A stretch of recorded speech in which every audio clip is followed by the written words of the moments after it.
हम लोग कारापुर विलेज अभी आए हुए हैं। यहाँ पे जो प्रोजेक्ट चल रहा है उसके खिलाफ बैठे हैं। गांव के लोग चाहते हैं कि प्रोजेक्ट नहीं होना चाहिए, क्योंकि यहाँ पे जो प्लेटो है वो प्लेटो यहाँ के गांव के लोगों की खेती के लिए और उनके अपने जीवन के लिए बहुत इम्पोर्टेंट है।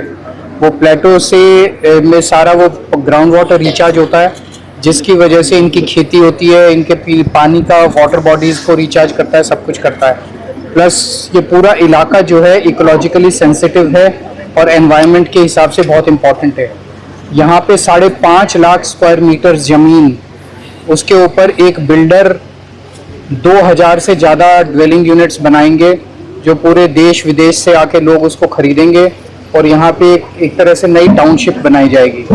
उससे यहाँ के पूरा जो नेचुरल ब्यूटी, गोवा अपनी नेचुरल ब्यूटी के लिए पूरी दुनिया में फेमस है, पूरी नेचुरल ब्यूटी खराब हो जाएगी, इसका एनवायरनमेंट खराब होगा, यहाँ के लोगों की खेती खत्म हो जाएगी, लोगों के इस जमीन में टेनेंसी राइट्स हैं उसका भी ख्याल नहीं रखा गया, कैशू नट्स उगाते हैं लोग, यहाँ पे तरह तरह की खेती करते हैं, वो भी सब खत्म हो जाएगी।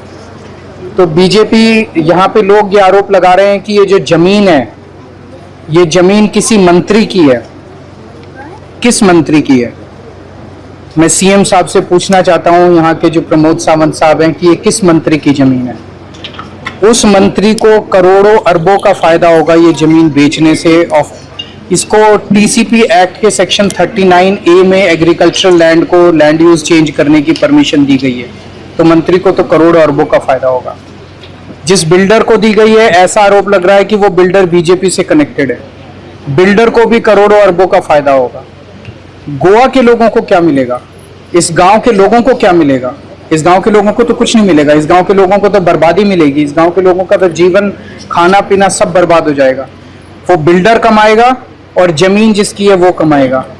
तो हमें ये लगता है कि ये बीजेपी की सरकार 2 साल पहले ये सेक्शन 39A लाई थी। सेक्शन 39A के तहत इसी किस्म के पूरे गोवा के अंदर कई परमिशंस दिए गए। केवल और केवल ये बिल्डर्स की सरकार है, ये कॉलोनाइजर्स की सरकार है, पूरे गोवा को बर्बाद करने में तुली हुई है। खूब भ्रष्टाचार हो रहा है सेक्शन 39A के तहत। मैंने इन लोगों को ये आश्वासन दिया है और ये भरोसा दिलाया है, विश्वास दिया है, बीजेपी की सरकार कुछ नहीं करने वाली। आम आदमी पार्टी को वोट दीजिए जम के, कुछ महीने रह गए हैं चुनाव के, आम आदमी पार्टी की सरकार लाइए। सेक्शन 39A को स्क्रैप किया जाएगा और सेक्शन 39A के तहत जितने भी प्रोजेक्ट सैंक्शन किए गए हैं उन सारे प्रोजेक्ट्स को भी स्क्रैप किया जाएगा। इसके पहले सेक्शन 17(2) था, उसमें भी सिमिलर सेक्शन था, उसमें भी जितने प्रोजेक्ट्स दिए गए थे उनको भी स्क्रैप किया जाएगा और सेक्शन 16B में भी जितने प्रोजेक्ट्स दिए गए उनको भी स्क्रैप किया जाएगा। तो हम प्रोटेस्ट में जितने लोग बैठे हैं उनके साथ हैं, कारापुर के लोगों के साथ हैं, गोवा के लोगों के साथ हैं और हम सब लोग मांग करते हैं कि प्रोजेक्ट स्क्रैप किया जाए। Mr. Kejriwal, don't you think it is a tall ask for your party? You have given an assurance, it's all right. But the thing is that you are talking about coming to power. Don't you think it's a tall ask? People want nothing is, जब हम दिल्ली में पहली बार चुनाव लड़े थे, हमने 1 साल पहले पार्टी बनाई थी और 1 साल के अंदर लोग सत्ता में ले आए थे। तो अगर जनता चाहेगी तो जनता तो मालिक है, जनता तो कुछ नहीं कर सकती।